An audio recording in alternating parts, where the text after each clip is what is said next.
निर्मला जी और उनके पति ने घर में दिया बत्ती किया और फिर संध्या आरती के लिए मंदिर चले गए, जो कि घर के पास ही था।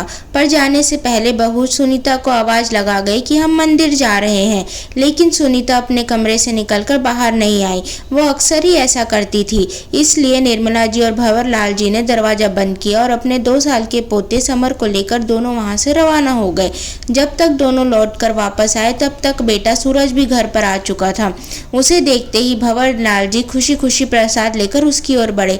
अरे बेटा, तू आ गया, ले प्रसाद खा। आज तो मंदिर में बहुत सुंदर झांकी सजी थी, तू और बहू भी जाकर देखा। लेकिन सूरज ने प्रसाद न लेकर चिल्लाना शुरू कर दिया।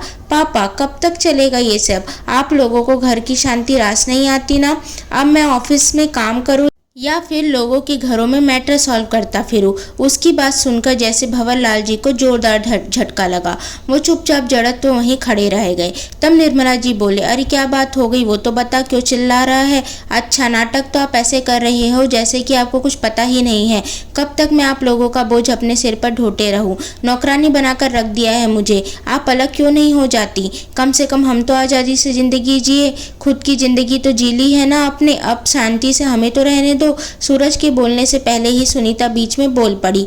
उनकी बात सुनकर निर्मला जी हैरानी से पूछने लगी, बेटा, मुझे अभी भी समझ नहीं आ रहा है कि तू किस बात से नाराज है, और हमने ऐसी कौन सी टोका टोकी की तुझ पर जिससे तेरी आज़ादी पर खलल पड़ गई?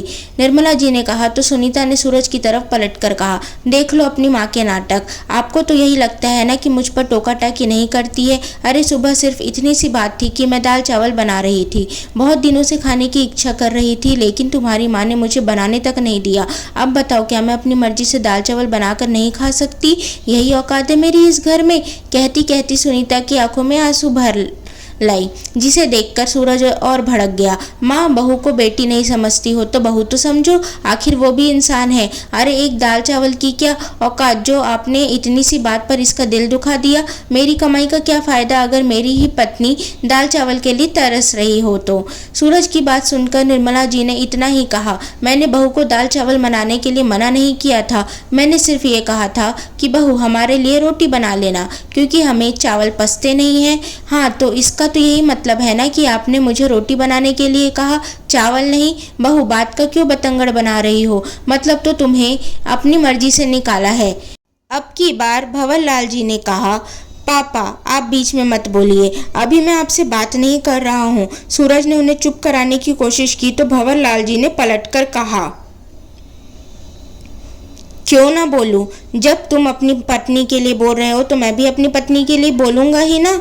तो फिर ठीक है पापा, आप अपने ईगो के साथ खुश रहिए, हमें अपनी आज़ादी के साथ खुश रहने दीजिए।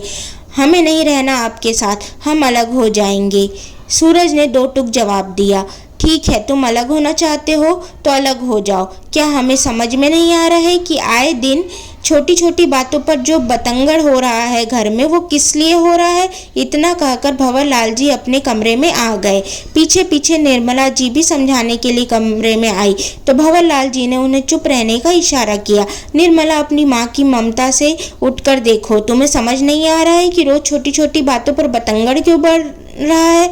घर में तमाशा होता है, क्यों नहीं समझती कि वो लोग तो हम लोगों के साथ ही नहीं रहना चाहते, और सबसे बड़ी बात, उन्हें यह गलतफहमी कि हम लोग उनके साथ रहते हैं तो हमारा खर्चा वो लोग उठा रहे हैं। आखिर भंवर लाल जी के कहने पर निर्मला जी भी चुप हो गई। आखिर कुछ दिनों में यही सब तो हो रहा था घर में।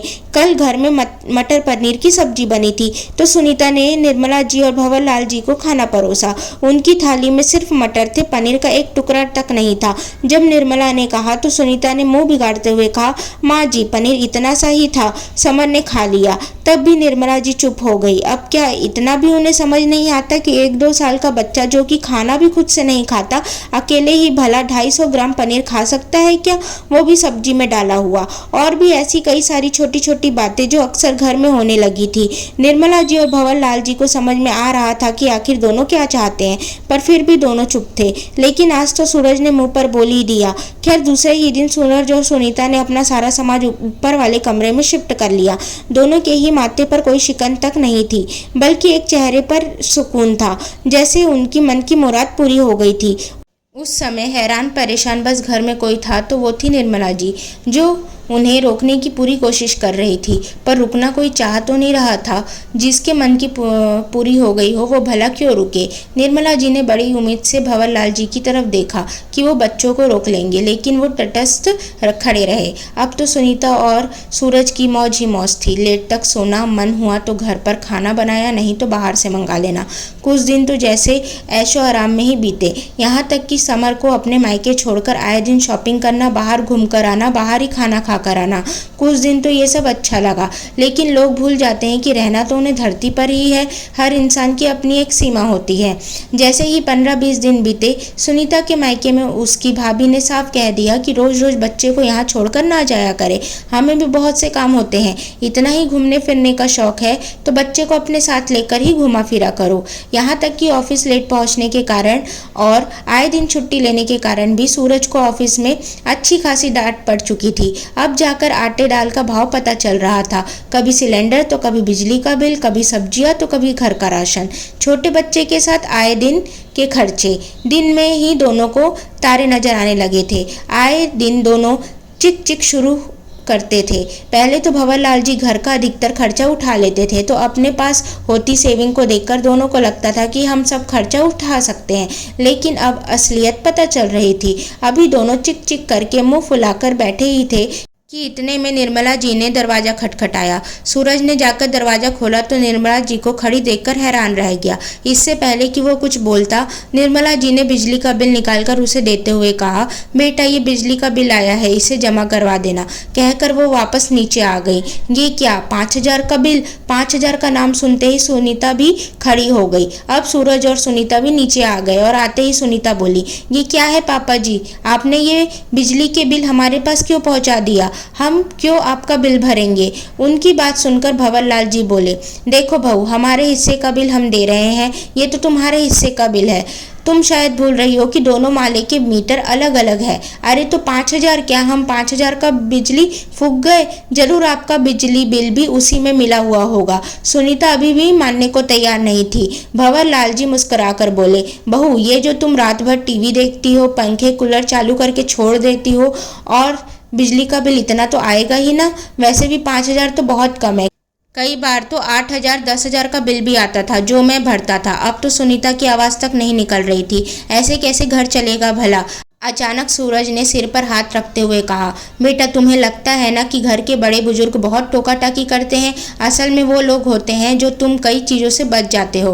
कई चीज़ों के खर्चे तो हम ही करते थे, पर तुम्हें लगता था कि तुम हमें संभाल रहे हो, हमारी जिम्मेदारी उठा रहे हो। पर बहू तुम ये भूल गई कि तुम हमारे साथ रहती थी, हम तुम्हारे साथ नहीं रहते थे। माँ जी मुझे माफ़ कर दो, मुझे सब समझ में आ गया। मायके वालों के रिश्ते बिगड़े सो अलग, यहाँ खुद की गृहस्थी भी नहीं संभाल पाई। सुनीता ने माफ़ी मांगते हुए कहा तो सूरज बोला, माँ क्या हम दोबारा साथ नहीं रह सकते? नहीं बेटा, तुम अपने आज़ादी के साथ रहो, हमें अपने हिसाब से रहने दो। अब की बार भंवरलाल जी ने कहा, पर पापा गलती तो बच्चों से होती है ना, माफ़ कर दो। सूरज ने हाथ जोड़ते हुए कहा, देख बेटा, तू मेरा बेटा है इसलिए तुझे माफ़ भी कर दिया, लेकिन रही बात साथ रहने की तो अब नहीं। एक बार बर्दाश्त कर चुके हैं, अब बर्दाश्त नहीं होगा हमसे। और वैसे भी तुम्हें गृहस्थी संभालनी आनी ही चाहिए। हम लोगों की छाँव में तुम ये सब नहीं सीख पाए। एक ही मकान में तो है, माले अलग हुए तो क्या हुआ?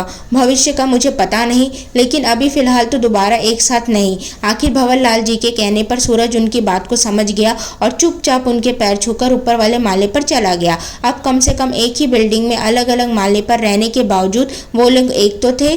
सो दोस्तों, अगर आपको यह कहानी पसंद आए तो प्लीज़ इस कहानी को लाइक करें, शेयर करें, चैनल को सब्सक्राइब करें। Thank you.